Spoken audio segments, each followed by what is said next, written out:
La 6e conférence mondiale des présidents des parlements s'est clôturée le jeudi 31 juillet 2025 à Genève en Suisse sur une note de satisfaction pour la République démocratique du Congo. Le plaidoyer mené par les présidents des deux chambres du Parlement congolais à cette réunion de haut niveau organisée par l'Union interparlementaire et les Nations unies a porté ses fruits. En marge de la clôture de cette conférence, le secrétaire général de l'Union interparlementaire, le Camerounais Martin Shungong, s'est entretenu avec le président de l'Assemblée nationale Vital Kamerhe et celui du Sénat Jean-Michel Sama-Lukonde au siège de l'EEP à Genève. Dans sa communication, Martin Shungong a salué au nom de l'Union interparlementaire la signature de l'accord de paix de Washington entre la République démocratique du Congo et le Rwanda, intervenu le 27 juin dernier sous la médiation du président américain Donald Trump. Il a par ailleurs annoncé la disponibilité de l'UEP à accompagner ce processus vers son aboutissement en activant la diplomatie parlementaire au niveau international et régional pour appuyer les parlements congolais et rwandais dans leur mission d'accompagnement des gouvernements respectifs dans la mise en œuvre de cet accord qui exige le respect des engagements pris. Je vous ai fait part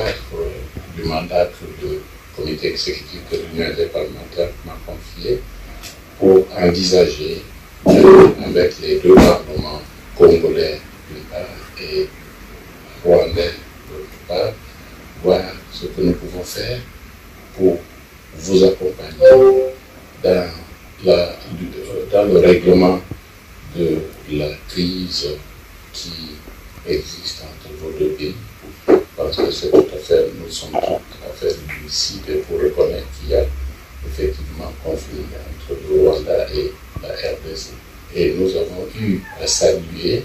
la conclusion de l'accord de Washington, ainsi que la déclaration de principe de Doha. Et les organes directeurs ont dit qu'il fallait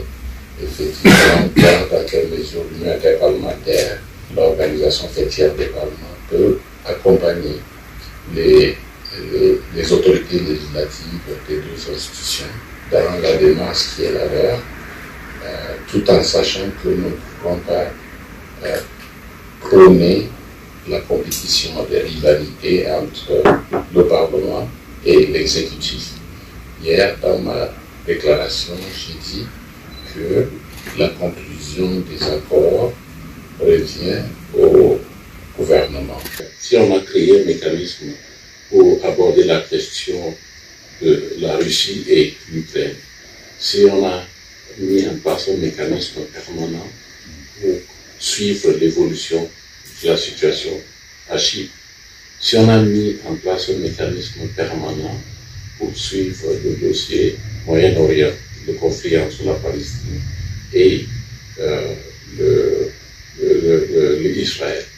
Pourquoi pas envisager un mécanisme permanent au sein de l'Union pour suivre le dossier Rwanda et RDC,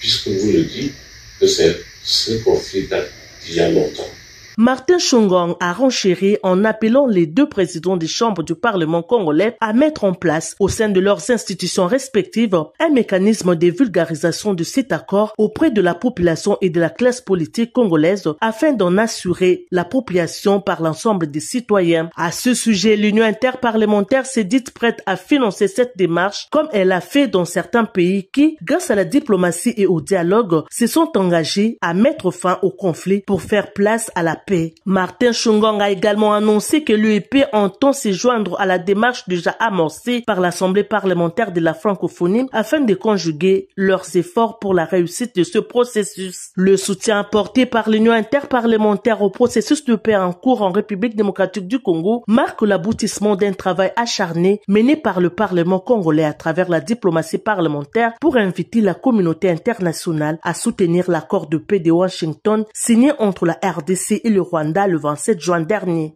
Nous apprécions beaucoup au niveau de l'Union interparlementaire que vous soyez conscients que les gardiens des aspirations des peuples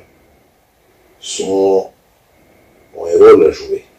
à côté de la diplomatie traditionnelle, conventionnelle.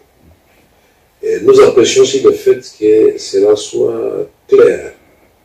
Nous ne sommes pas en train de faire le travail du gouvernement ou des ministres des Affaires étrangères. Nous sommes tous préoccupés à construire la paix, chacun apporte sa petite brique à cet édifice